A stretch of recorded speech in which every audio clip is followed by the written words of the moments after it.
À l'hommage de ma mère, mon père a donné notre galerie d'art à ma sœur et à moi, une enveloppe avec un vieux billet de train. Lors de l'hommage à ma mère, mon père a donné notre galerie d'art à ma sœur et m'a tendu une enveloppe contenant un vieux billet de train pour que je trouve ma voie. J'ai pris ce train et j'ai regardé leur héritage s'effondrer, pendant qu'elle revenait, voulant tout recommencer à mes côtés. Salut, Reddit. Ma famille traitait ma sœur comme une reine et moi comme un bruit de fond. Alors, j'ai fait mes valises, j'ai disparu, et j'ai bâti quelque chose de concret par moi-même.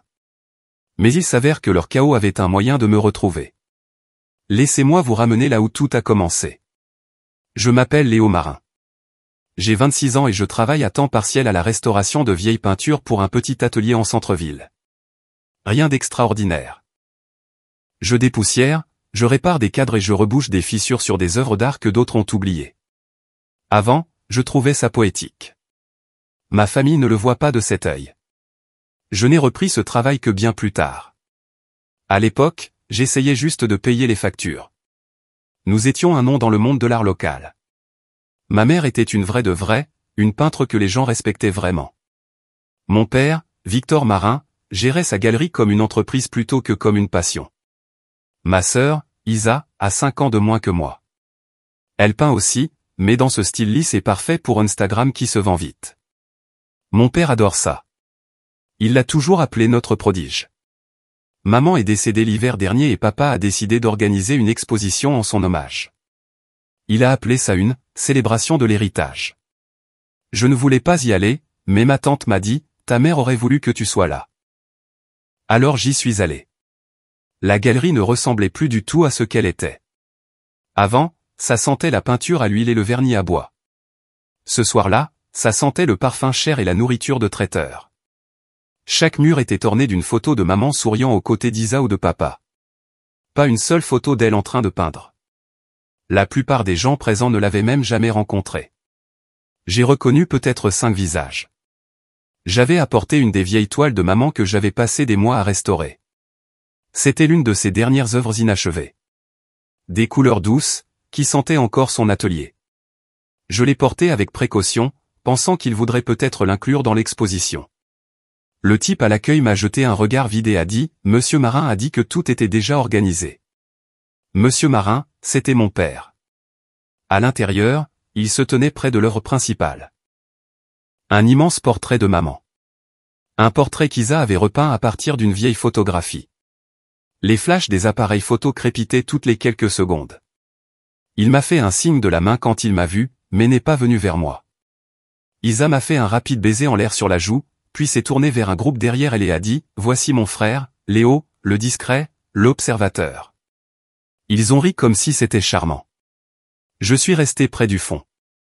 Les gens buvaient, parlaient, prenaient des photos à côté de l'art de maman comme si c'était un accessoire de décor. J'ai saisi des bribes de leur conversation. Sa palette de couleurs était visionnaire. On dit qu'Isa va perpétuer la marque. Il ne s'agissait pas de deuil. C'était du marketing. Puis mon père s'est levé pour parler. Il se tenait sous un projecteur, comme s'il recevait un prix. Il a dit, « Ce soir, nous célébrons non seulement une artiste, mais la naissance d'un héritage porté par sa fille, Isa. La nouvelle lumière de la vision de notre famille. » Applaudissements. Caméra. Isa a souri comme si elle l'avait répété. Puis il a fait un geste vague vers la foule et a dit, « Et bien sûr, notre fils Léo, l'observateur. Chaque famille en a besoin d'un. Ça nous garde les pieds sur terre. » Quelques personnes ont gloussé. Après ça, il a fait tout un spectacle en sortant une petite boîte de sa poche. À l'intérieur se trouvaient les clés de la galerie. Il les a tendues à Isa et l'a embrassée sur le front. « Notre maison, dit-il fièrement. À toi de la diriger. » Puis il s'est tourné vers moi, souriant de cette manière faussement réfléchie qu'il a quand il est sur le point d'embarrasser quelqu'un. J'ai sorti une enveloppe. « Pour toi, dit-il. Un rappel que la liberté a aussi de la valeur. Tu as toujours voulu ton indépendance, fiston. » À l'intérieur, il y avait un vieux billet de train. Jauni. L'encre était effacée. Aucune explication. Je l'ai brandi, pensant qu'il y avait peut-être une signification que je ne saisissais pas. Isa s'est penchée vers le micro. « Essaie de ne pas perdre ton seul moyen de transport, a-t-elle plaisanté. Les gens ont ri. J'ai entendu mon père rire aussi. C'en était trop. C'est à ce moment-là que j'ai décidé que j'en avais fini. J'ai glissé le billet dans l'enveloppe, l'ai rangé dans la poche de ma veste et j'ai commencé à sortir.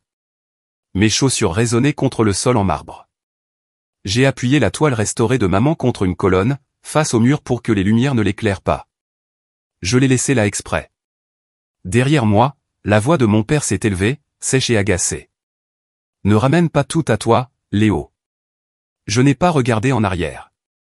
Dehors, la pluie tombait régulièrement. J'ai de nouveau sorti l'enveloppe de ma poche. Le billet était toujours à l'intérieur. Un aller simple datant d'il y a des années. Le nom de la destination avait été effacé par le temps. Il ne restait qu'une heure et un numéro de siège. Peut-être que c'était une blague. Peut-être qu'il pensait m'apprendre une leçon sur le fait de ne rien attendre. Quoi qu'il en soit, je ne voulais pas entendre un autre sermon sur l'humilité ou le fait de mériter sa place. J'ai commencé à marcher vers la gare. Mes vêtements étaient trempés avant même d'arriver au coin de la rue, mais ça n'avait pas d'importance. Je n'avais ni plan, ni bagage, ni même mes propres œuvres. J'ai juste marché. Les lumières de la galerie derrière moi devenaient de plus en plus petites à chaque pâté de maison. En chemin, je suis passé par mon immeuble, j'ai fourré quelques affaires dans un sac de sport usé et j'ai continué ma route. Plus je m'éloignais, plus le silence s'installait. Pas de caméra, pas de discours, pas d'Isa se donnant en spectacle pour attirer l'attention, juste la pluie et le bruit de mes chaussures. À la gare, j'ai de nouveau regardé le billet. La date était ancienne, mais l'heure correspondait au prochain train en partance. Je l'ai tendu au guichetier. Il a froncé les sourcils en voyant la date. Vieux billet, non composté. Il est toujours considéré comme un titre de transport ouvert. Je peux vous en émettre un nouveau pour le prochain train. Il a imprimé un nouveau coupon et l'a glissé sous la vitre. J'ai hoché la tête, je suis monté sur le quai et j'ai attendu. Le train est arrivé avec un faible bourdonnement. Un souffle d'air chaud a balayé les voies, doux contre le froid. Je suis monté à l'intérieur, je me suis assis près de la fenêtre et j'ai regardé mon reflet disparaître alors que le train commençait à bouger. Je ne savais pas où il allait. Je m'en fichais un peu. Tout ce que je savais, c'est que j'étais enfin parti. Le train m'a déposé dans une ville qui sentait la rouille et la pluie. L'air était épais et gris, du genre qui s'accroche à vos vêtements. Je suis descendu avec un seul sac de sport et aucune idée de la suite. J'ai marché jusqu'à ce que je trouve un panneau indiquant « Chambre à louer ». L'endroit était un appartement en sous-sol derrière une laverie automatique. Les murs transpiraient l'humidité. Le plafond était assez bas pour que je me cogne la tête si je m'étirais. Le propriétaire, un homme nommé Bill avec une cigarette toujours suspendue à ses lèvres, m'a toisé et a dit « 190 € par semaine, gamin. » En espèces uniquement. Il m'appelait « gamin » à 26 ans. Je lui ai donné le peu d'argent qu'il me restait. Il m'a donné une seule clé et a dit « Ne bouchez pas les canalisations. » Le dernier l'a fait. Et ça a inondé tout le foutu étage. C'était mon comité d'accueil dans la ville. La chambre avait une seule ampoule et sentait la lessive de la laverie à l'étage. Les seuls meubles étaient un matelas par terre et une table que quelqu'un avait laissée. Ce n'était pas grand-chose, mais c'était à moi. Le lendemain matin, j'ai commencé à chercher du travail. Sans plan, je me suis juste promené, demandant dans chaque magasin avec une affiche « Recherche personnelle ». À midi, j'avais 3 options, décharger des camions dans un entrepôt, faire la plonge dans un dîner, ou nettoyer des bus la nuit. J'ai pris les 3. Les jours se sont enchaînés. Le matin, je transportais des cartons. L'après-midi, je frottais des assiettes. La nuit, je nettoyais des sièges de bus qui sentaient le soda renversé et la vieille nourriture. Mes mains se fissuraient à cause des produits chimiques, et je rentrais chez moi trop fatigué pour penser, mais le loyer était payé. Quand j'avais de l'énergie, je dessinais. Je ne pouvais pas me permettre du vrai matériel, alors je prenais des cartons aplatis derrière la laverie et je peignais dessus. Parfois, je trouvais de vieux panneaux de bois dans la ruelle. Je mélangeais des restes de peinture de l'entrepôt avec des pinceaux bon marché que j'achetais dans un magasin à 1 €. L'appartement s'est lentement rempli de dessins, des gens de la rue, des visages que je voyais dans le train, des travailleurs du dîner. Je ne les signais pas. Je ne pensais pas qu'il valait la peine d'être signé. La nourriture était simple. Du pain bon marché, des nouilles instantanées, du café noir. J'ai appris à connaître chaque marque de ramen par son prix. La bouilloire était la seule chose dans cette pièce qui fonctionnait parfaitement. La nuit, quand je m'asseyais enfin, je faisais défiler mon téléphone. Mon forfait de données fonctionnait à peine en sous-sol, mais c'était assez pour voir le nom d'Isa partout. La voix d'une nouvelle génération d'artistes, Isa Marin, poursuivant la vision de sa mère. Des séances photos, des interviews, tout avec un éclairage parfait et des sourires doux. Dans un clip, papa disait, le talent est de famille. Il ne m'a pas mentionné. Je n'étais plus en colère, juste engourdi. Ça a continué comme ça pendant des mois. Travailler, peindre, faire défiler, dormir, encore et encore. Certaines nuits, je fixais juste le plafond en béton et j'écoutais les tuyaux vibrer quand la laverie fonctionnait. Je me disais que c'était temporaire, mais je ne savais plus à quoi ressemblait une vie meilleure. Puis est arrivée la nuit qui a tout changé. Il était tard, passé minuit. J'étais assis dans le dernier train pour rentrer chez moi, à moitié endormi.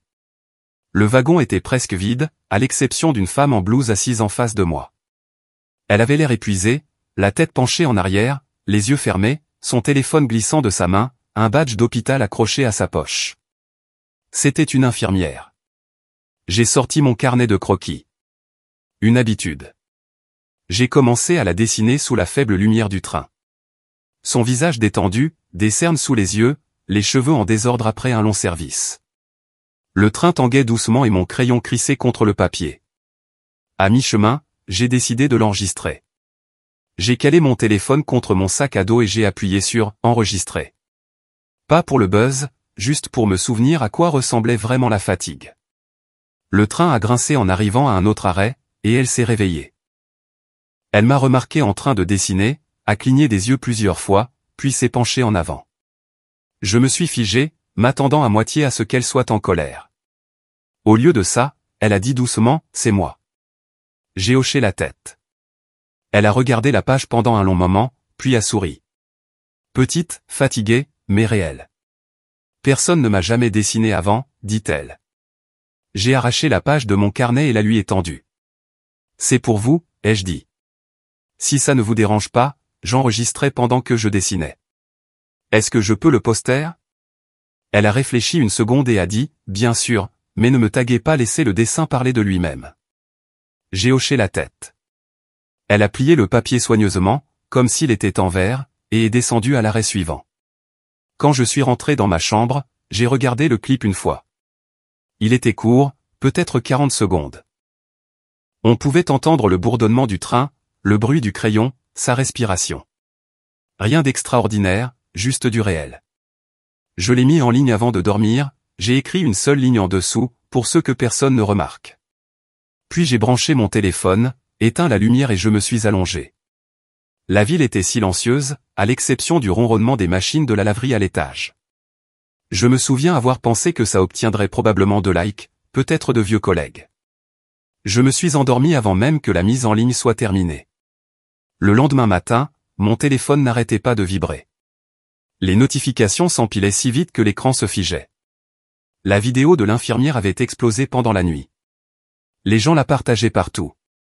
Pas seulement en l'aimant, mais en écrivant des paragraphes en dessous. Des histoires de concierges, d'enseignants, de livreurs, de parents célibataires. Des choses comme « Je travaille depuis 20 ans, et personne ne nous a jamais regardé comme ça ». C'était écrasant, mais honnête. J'ai fait défiler pendant des heures entre mes services, juste en lisant ce que les gens disaient. À l'heure du déjeuner, j'avais 50 messages d'inconnus me demandant si je pouvais dessiner leur père, leur femme, leurs collègues. Je n'ai répondu à personne. J'ai juste continué à dessiner pendant mes pauses. Les gars de l'entrepôt ont commencé à se rassembler autour de mon téléphone avant les services, vérifiant le nombre de vues de la vidéo. L'un d'eux, un grand gaillard nommé Mike, est venu vers moi en souriant. « Mec, c'est toi, n'est-ce pas? Ma femme m'a montré cette vidéo hier soir. Elle a dit que ça l'avait fait pleurer. Tu dois continuer à faire ça, mec. C'est du vrai. » J'ai haussé les épaules, essayant de ne pas paraître fier. Je dessine juste les gens, mec. Ouais, mais toi, tu vois les gens, dit-il. Il y a une différence. Ce soir-là, j'ai décidé de rendre ça officiel. Je ne voulais pas que quiconque fasse le lien avec mon nom de famille, alors j'en ai choisi un nouveau. Passanger me semblait juste. J'étais toujours en mouvement, toujours en train d'observer. Le compte a grandi rapidement. Chaque publication attirait plus d'attention. Des hashtags ont commencé à apparaître. Passager portrait face Softwork. Quelqu'un a même créé un subreddit pour ça. Je gardais la tête baissée au travail, mais à l'intérieur, je ressentais quelque chose que je n'avais pas ressenti depuis des années. Comme si j'avais de nouveau de l'importance, même si personne ne connaissait mon nom. Un soir, après un service, je faisais défiler les réseaux sociaux quand j'ai vu un nom familier en tendance. Le gala de l'héritage marin. Mon estomac s'est noué. J'ai ouvert le lien. Il y avait Isa, souriant à côté d'une peinture que j'ai reconnue immédiatement. Une des miennes, une vieille pièce inachevée d'avant mon départ. J'en avais peint la moitié dans l'atelier de maman il y a des années. Isa avait rempli le reste, changé les couleurs et signé de son nom en bas. Les journalistes l'entouraient, les appareils photo crépitaient. Mon père se tenait à côté d'elle, le bras autour de son épaule. L'intervieweur a demandé, est-ce une nouvelle collaboration entre vous deux? Papa a gloussé, disant, une collaboration familiale? Oui. J'ai fourni les fondations. Elle a apporté la lumière. Les fondations? C'était moi.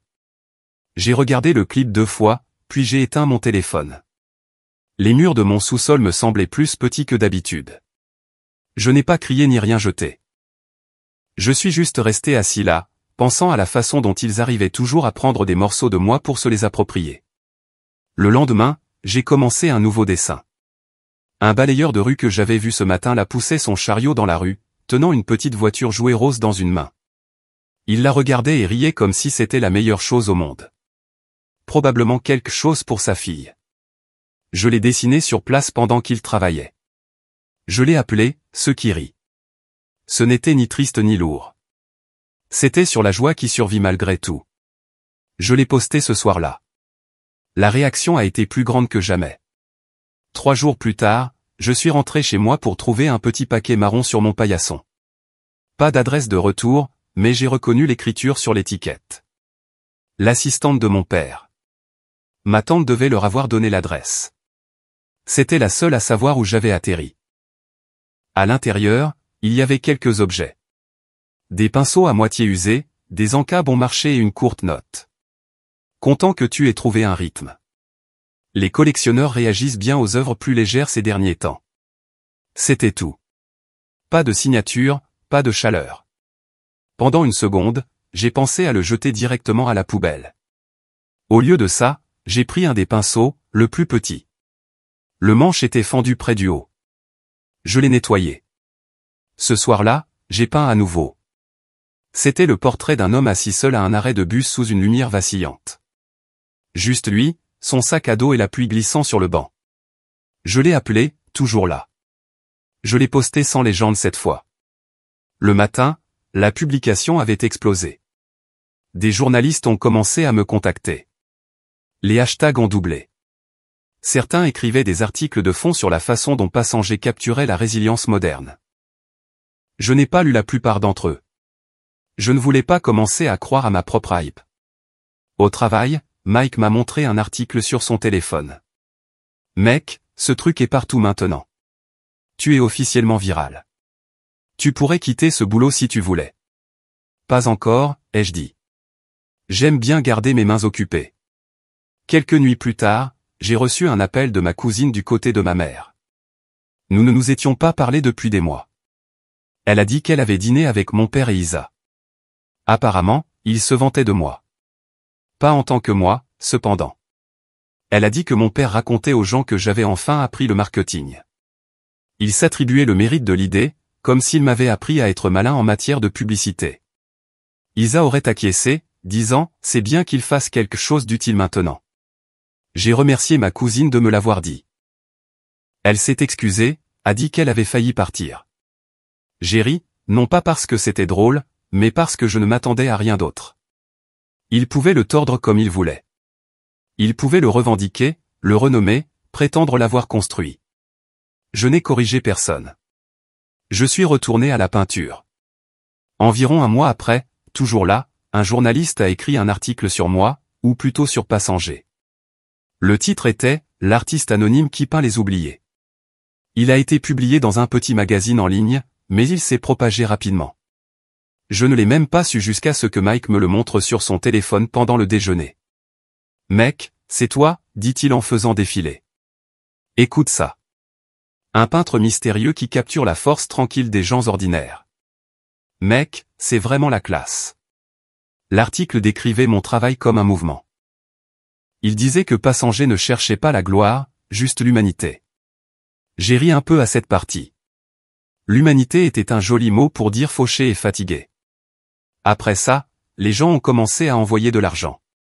Pas à moi, mais au refuge où je dessinais parfois.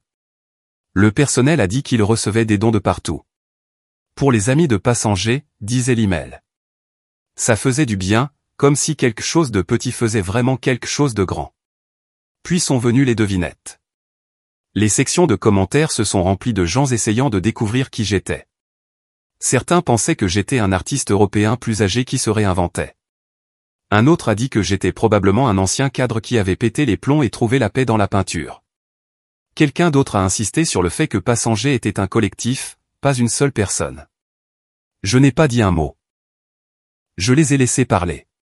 Pendant ce temps, chez moi, la nouvelle exposition d'Isa, La lumière entre les visages, avait ouvert.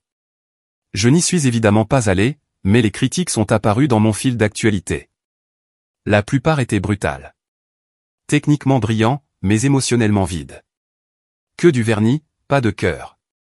L'art de quelqu'un qui essaie de prouver plutôt que de ressentir. Papa, bien sûr, avait son explication toute prête. Il a dit à un journaliste que les critiques modernes détestent le succès et que la vraie vision est toujours incomprise. Il a fait comme si le monde était jaloux de son talent. Le même scénario que d'habitude.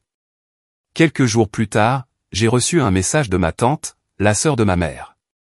C'était l'une des rares parentes à qui je parlais encore. Elle a dit, je suis allée à l'exposition d'Isa.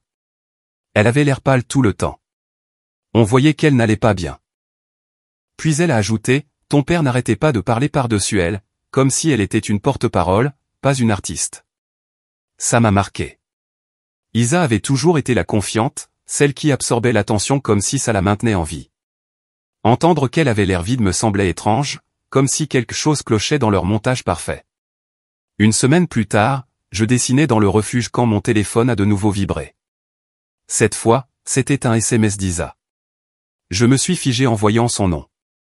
Je n'avais pas eu de ses nouvelles depuis la soirée de l'hommage. Le message était court. J'ai trouvé un de tes vieux carnets de croquis. Maman le gardait dans son coffre. Je ne savais pas que tu me dessinais comme ça. Merci pour le dessin. En pièce jointe, une photo. C'était une page d'un carnet que je n'avais pas vu depuis des années. Un dessin au crayon d'elle quand elle avait peut-être 10 ans, assise en tailleur sur le porche avec notre chien. En dessous, j'avais écrit « La lumineuse ». J'ai fixé ce message pendant une longue minute. Mes mains tremblaient un peu, non pas de colère, juste de surprise. J'ai répondu par SMS, je ne pensais pas que tu te souviendrais de celui-là. Elle n'a pas répondu. Ça m'a touché plus que je ne l'aurais cru. Ce n'était pas seulement qu'elle avait trouvé le carnet. C'était qu'elle m'avait contacté. Je pouvais voir sur la photo qu'elle avait légèrement dessiné par-dessus la page, peut-être en traçant les lignes. Le SMS disait « Merci », mais ça ressemblait à autre chose, comme des excuses silencieuses qu'elle ne pouvait pas dire à voix haute. Cette nuit-là, j'y ai repensé. Quand nous étions enfants, Isa se faufilait dans l'atelier de maman pendant que je travaillais sur mes projets scolaires. Elle demandait si elle pouvait peindre à côté de moi. Je la laissais faire. C'était si simple à l'époque. Maintenant, des années plus tard, cette seule photo était le premier signe qu'elle se souvenait de tout ça. Quelques jours après son message, j'ai eu des nouvelles de ma tante. Elle a dit que la famille n'allait pas bien. Les ventes de la dernière exposition d'Isa étaient plus basses que prévu. Les critiques n'achetaient plus l'histoire du génie incompris. Mon père avait commencé à blâmer tout le monde, le personnel de la galerie, la presse, et même Isa elle-même. Ton père est en train de perdre pied, a dit ma tante. Il ne l'admettra pas, mais il a peur. Il n'arrête pas de comparer la carrière d'Isa à la popularité de Passanger. Je pense qu'il sait que c'est toi. J'en doutais. Mon père vivait dans un déni si profond qu'il se convaincrait probablement que j'étais un stagiaire en marketing avant de croire que j'étais l'artiste que les gens aimaient. Je n'ai pas répondu de nouveau au SMS d'Isa. Il n'y avait rien d'autre à dire. Mais j'ai gardé la photo du carnet. Ça me rappelait que peut-être, pour une fois, elle voyait ce que j'essayais de montrer au monde, que l'art n'est pas censé prouver sa valeur. Il est censé la reconnaître. La semaine suivante, je suis retourné dans le train et j'ai dessiné à nouveau. Cette fois, c'était un agent de sécurité mangeant un sandwich dans un wagon vide. Je l'ai posté avec une légende simple, toujours au travail. Peu importait le nombre de likes. Je voulais juste continuer à voir les gens qui n'étaient pas vus. De la même manière que maman les peignait, et de la même manière que j'espérais que ma famille me verrait un jour. Quand j'ai vérifié mon téléphone plus tard dans la nuit, le message d'Isa avait un petit « lu » en gris sous mon dernier SMS. Pas de réponse, pas de réaction, juste cet accusé de réception silencieux, posé là comme une phrase complète. C'était suffisant pour l'instant. Puis ça a commencé avec un lien vidéo de Mike. « Mec, ton père a encore frappé », disait le SMS. Je l'ai ouvert pendant ma pause, assis derrière l'entrepôt avec mon café. C'était un clip d'un dîner chic. Nappe blanche, lustre, serveur en gants. La légende disait, gala des donateurs de la famille Marin. Ils étaient de nouveau là. Papa, debout en bout de table, souriant comme un homme en campagne électorale. Isa à côté de lui, portant une robe qui semblait inconfortable, son sourire plus fin que d'habitude. Autour d'eux, 20 ou 30 invités levant leurs verres. Il parlait de sa dernière collection, agitant les mains comme un showman. Un reflet d'héritage et d'innovation, disait-il d'une voix tonitruante. Un rappel que l'art est la famille et que la famille est l'art. La foule a ri comme s'il avait dit quelque chose de profond. J'ai laissé la vidéo jouer. À mi-chemin, un des invités, un homme aux cheveux argentés en costume, s'est levé pour porter un toast. Il y a un autre artiste en vogue ces derniers temps, dit-il. Passager, n'est-ce pas? L'anonyme. Son travail frappe fort. On dirait la vraie vie, pas du marketing. La caméra a capté le sourire de papa qui se crispait. Il a ri poliment, a dit, il peint la pitié. Nous peignons l'héritage. Les gens ont ri de nouveau, mais ça sonnait forcé.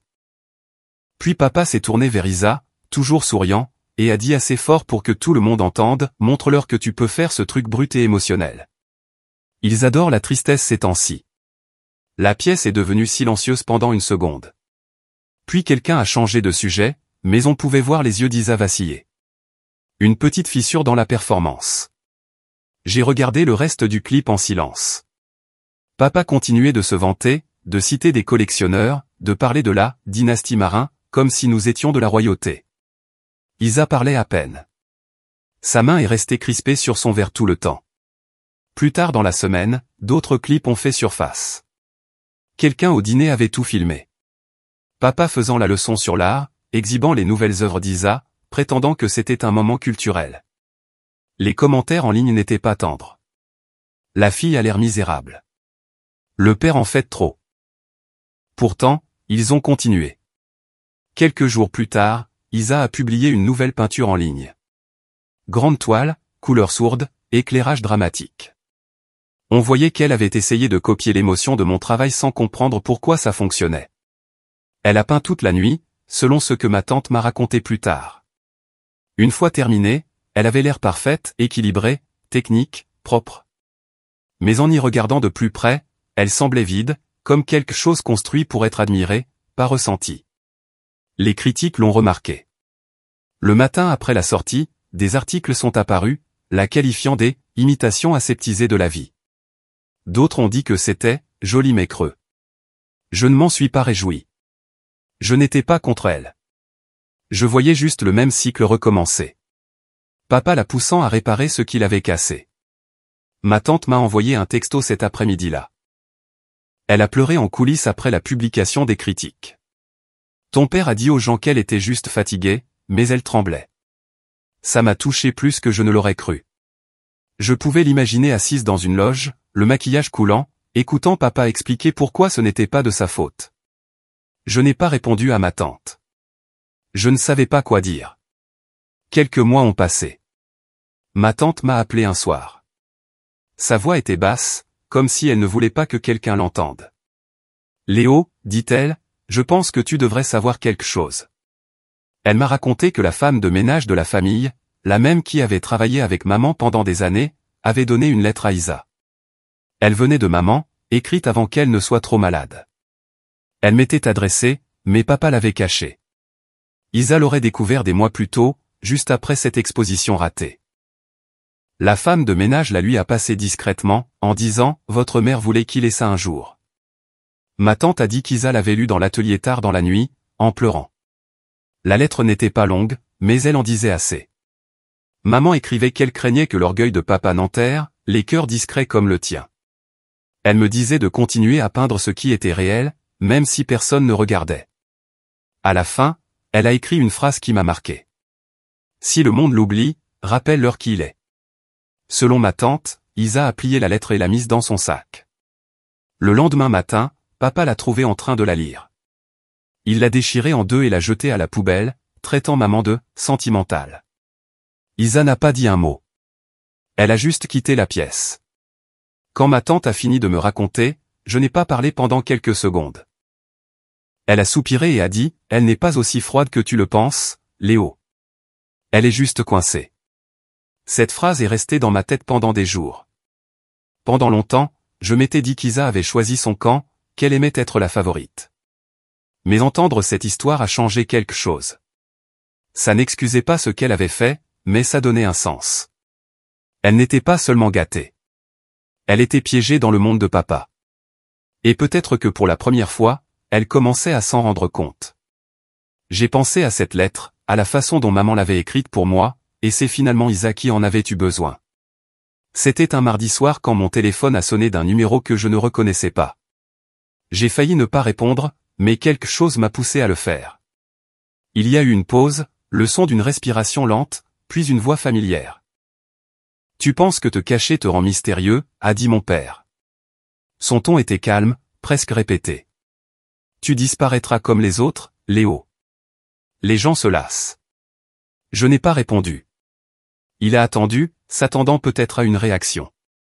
Quand je suis resté silencieux, il a expiré brusquement et a dit « Tu me remercieras un jour de t'avoir appris ce qu'est le vrai travail. » J'ai raccroché, sans enregistrer le numéro.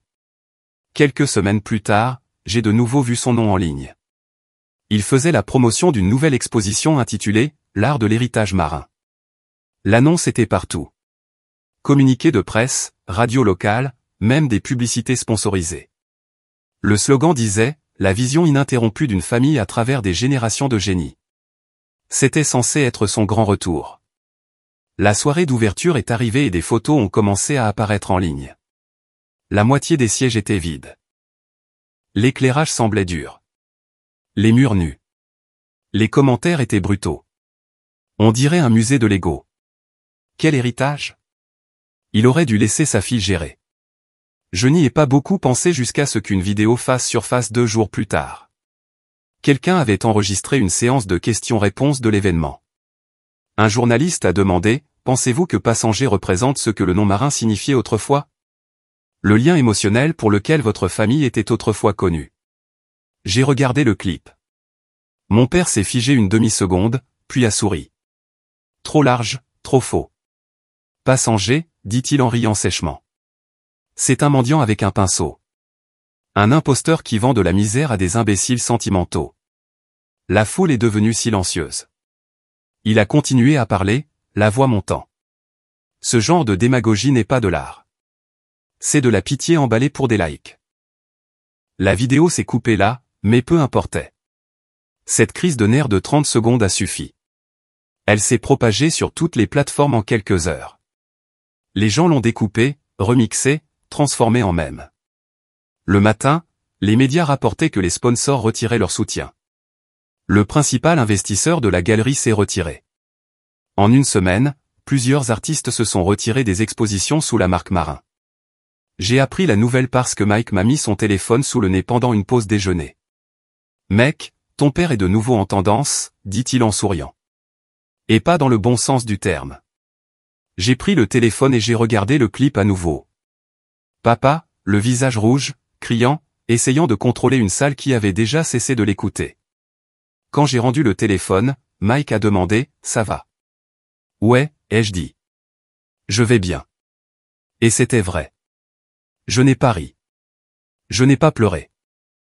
Je n'ai pas ressenti grand-chose. Je suis juste rentré chez moi ce soir-là, je me suis assis dans mon sous-sol entouré de mes peintures sur carton, et j'ai continué à dessiner. La galerie perdait de l'argent depuis l'hiver. 2 trimestres difficiles et une augmentation de loyer. Donc, le clip n'a pas déclenché la chute, il l'a achevé. 1 mois plus tard, la galerie a fermé. La déclaration officielle parlait de « restructuration temporaire », mais tout le monde savait ce que ça voulait dire. J'ai appris par ma cousine, celle qui parle encore parfois à papa, que les choses à la maison étaient devenues laides. Isa avait complètement cessé de venir. Elle a déménagé ses affaires une nuit sans prévenir personne. Papa s'est enfermé dans son bureau pendant des jours, ne sortant que pour crier sur quiconque était encore là. Ils se disputaient constamment. Ma cousine a dit qu'il n'arrêtait pas de la blâmer d'avoir tout gâché. Elle lui a répondu qu'il gâchait tout depuis des années. Je la croyais. Ça leur ressemblait tout à fait. Je ne l'ai pas contactée. Je me suis dit que si elle voulait de l'espace, elle le prendrait. Mais l'idée qu'elle soit coincée dans cette maison, la même maison qui nous avait dévorés tous les deux, me trottait dans la tête. Un soir, je n'arrivais pas à m'en défaire. J'étais assis à mon bureau, un nouveau croquis à moitié terminé devant moi, quand j'ai regardé le tiroir où je gardais le vieux billet de train que mon père m'avait donné. Il était toujours dans la même enveloppe. Les bords jaunissaient, l'encre s'estompait un peu plus chaque année. Je l'ai sorti et l'ai retourné dans ma main. C'était censé être une blague, sa petite leçon de vie. Mais pour moi, c'était devenu autre chose, une porte de sortie. Alors, j'ai fait un choix. Je suis allé en ligne et j'ai acheté un billet physique pour ma ville. Même ligne, même direction, même numéro de wagon si je pouvais. Je l'ai glissé dans une enveloppe et j'ai écrit son nom sur le devant. Isa. Pas de mots, pas d'explication, juste le billet. J'ai demandé sa nouvelle adresse à ma cousine et je le lui ai posté le lendemain matin. Je ne savais pas si elle l'utiliserait. Je ne savais même pas si elle l'ouvrirait. Mais pour la première fois, j'ai eu l'impression d'avoir fait quelque chose qui comptait. Pas pour l'attention, pas pour la vengeance, juste parce que quelqu'un devait briser le schéma. Si elle décidait de rester, c'était son choix. Mais au moins, elle aurait une porte à franchir. Le même genre de porte que j'ai prise quand personne ne me l'a tendue. Après avoir posté l'enveloppe, j'ai marché jusqu'au travail. Il pleuvait à nouveau. La même odeur de rouille et de béton mouillé qui m'avait accueilli quand je suis descendu du train ici pour la première fois. Pour une fois, ça ne ressemblait pas à une malédiction. J'avais l'impression que quelque chose touchait enfin à sa fin. Le dépôt de train était calme la plupart du temps, à l'exception du faible bourdonnement des moteurs au loin et du cliquetis du métal quand le vent poussait quelque chose. J'ai loué un vieux wagon près du bout de la ligne et je l'ai transformé en une petite salle d'art. Les habitants l'appelaient « la ligne du passager ». Ce n'était pas luxueux. Le sol avait encore des taches de rouille et le toit fuyait quand il pleuvait, mais ça fonctionnait. J'ai installé des lumières, bouché les trous et tapissé les murs de panneaux de carton pour que les gens puissent peindre dessus. L'endroit sentait toujours un mélange de peinture, de métal et de béton mouillé. Les enfants des appartements voisins ont commencé à venir après l'école. Certains ouvriers d'usine venaient le week-end, encore en uniforme. Quelques retraités venaient juste pour regarder. Nous peignions ce qu'ils voulaient, des portraits, des paysages urbains, parfois juste des couleurs qui ne signifiaient rien. Personne ne jugeait quoi que ce soit ici. Ce n'était pas une entreprise. Je ne faisais payer personne. Je gardais juste les portes ouvertes et m'assurais qu'il y avait toujours du café et une boîte de pinceaux bon marché. Un après-midi, je nettoyais des pinceaux près de la porte quand j'ai vu une silhouette marcher le long des voies. Pendant une seconde, je ne l'ai pas reconnue. Les cheveux étaient plus courts, les vêtements simples, mais ensuite elle a levé les yeux et j'ai su que c'était Isa. Elle semblait plus petite, pas physiquement, mais comme si elle avait enfin laissé tomber son masque. Elle s'est arrêtée à quelques mètres de la porte et a dit « Salut ». « Salut », ai-je répondu. Elle est entrée, a regardé lentement autour d'elle. « C'est à toi. » « Ouais. » Nous nous sommes assis de part et d'autre de la table. Aucun de nous n'a rien dit pendant un moment, juste le son des trains qui passaient au loin. Puis elle a parlé doucement. J'ai lu la lettre de maman. J'ai hoché la tête. Je sais. Elle a eu l'air surprise. Comment? Tante me l'a dit, ai-je répondu. Elle a dit que papa l'avait déchiré. Elle a hoché la tête une fois, les yeux fixés sur le sol. Je l'ai recollé. Elle a sorti un petit carnet de croquis de son sac et l'a ouvert. Les pages étaient remplies de portraits, de croquis rapides et bruts, de visages d'inconnus. Une femme tenant un bébé dans une gare, un homme endormi contre une fenêtre, un enfant regardant par la porte du train. Ça vient des trains, dit-elle, sur le chemin pour venir ici. Les dessins n'étaient pas parfaits. Certaines lignes étaient fausses, les ombres inégales, mais ils étaient réels. Pour la première fois, son travail n'avait pas l'air mis en scène. J'ai feuilleté les pages lentement. Ils sont bien, ai-je dit. Tu as arrêté d'essayer de prouver quelque chose. Elle a souri faiblement. J'ai arrêté d'essayer de l'impressionner. Nous n'avons plus parlé de papa après ça. Il n'y avait plus grand-chose à dire. Je lui ai tendu un pinceau et j'ai montré une section de mur vierge. Tu veux peindre? Elle a hésité une seconde, puis a hoché la tête. Nous avons peint côte à côte. Sans plan, sans thème, juste des formes, des visages, des couleurs, tout ce qui sortait. Certains enfants nous regardaient tranquillement, sans se rendre compte de qui elle était. Ça semblait juste. Au cours des semaines suivantes, elle a continué à revenir. Parfois, elle aidait les enfants à peindre. Parfois, elle nettoyait ou faisait du café. Elle n'a rien posté en ligne. N'a pas mentionné son nom. Elle n'en avait pas besoin. La communauté a commencé à la traiter comme si elle avait toujours fait partie de l'endroit. Un gars a soudé une petite pancarte et l'a accrochée au-dessus de la porte. La ligne du passager. Mains ouvertes, murs ouverts. Les gens apportaient de la nourriture, aidaient à réparer les fuites, ont même peint l'extérieur du wagon. L'endroit a commencé à ressembler à un vrai foyer pour tous ceux qui venaient. Puis un matin, elle m'a dit qu'elle partait. Elle a dit qu'elle voulait créer un autre wagon comme celui-ci dans une autre ville. Il y a un endroit près de la côte, dit-elle. Un vieux dépôt de marchandises. J'ai déjà parlé au propriétaire. J'ai hoché la tête.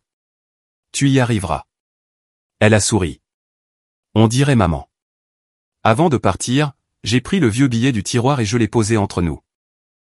Elle l'a tourné entre ses doigts, puis est montée sur une chaise et l'a scotché au mur près de la porte, le même billet que papa m'avait donné il y a des années.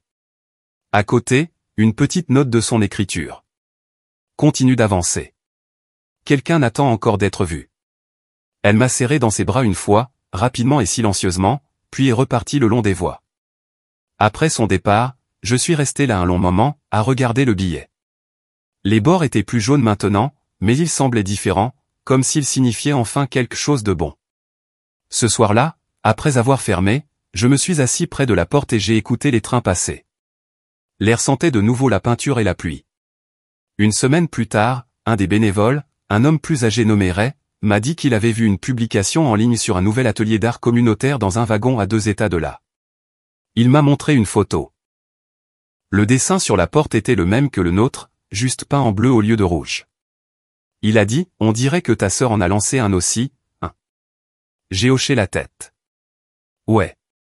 Elle ne me l'a pas dit. Elle n'en avait pas besoin, a-t-il dit. Quand tout le monde est parti, j'ai éteint les lumières et j'ai de nouveau regardé le mur. Le billet de train était suspendu sous l'ampoule vacillante, juste à côté d'une peinture de l'infirmière de mon tout premier croquis. Pour la première fois depuis des années, le silence ne semblait pas vide. Il semblait mérité. J'ai verrouillé la porte et je me suis dit, j'ai arrêté d'essayer d'avoir de l'importance pour des gens qui avaient déjà décidé que je n'en avais pas. C'est à ce moment-là que j'ai commencé à sentir que ma vie m'appartenait à nouveau. YouTube vient de lancer cette nouvelle fonctionnalité, Hype. Si vous êtes captivé par cette histoire, explosez ce bouton Hype. Ça dit à YouTube, cette vidéo mérite de devenir virale.